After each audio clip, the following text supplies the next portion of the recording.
কিছু শর্তের সাথে এরকম যদি হয় তো জায়েজ করেছেন, কিন্তু এখানে যেহেতু খুব বিপদ আছে, খাতরা আছে, সেজন্য ওই রাস্তা যেতে নিষেধ করব।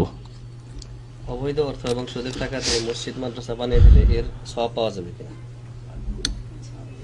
আমরা শুনেছিলাম যে ভারতের বিহার স্টেটে একটা বড় ডাকাত ছিল, যে ওই মোটরসাইকেল নিয়ে ডাকাতি ছিনতাই করতো, ছিনতাই করে মোটরসাইকেল টান দিয়ে চলে গেল, এককালে করতো, আর করে সব টাকা পয়সা গরিব মিসকিনকে দান করতো। তো এইরকম কাজ এটা। আল্লাহ পাক রব্বুল আলামিন নৈকট্য লাভ গুনহার দ্বারা হয় না, একটি কায়দা জেনে রাখেন, শরীয়তি নীতিমালা।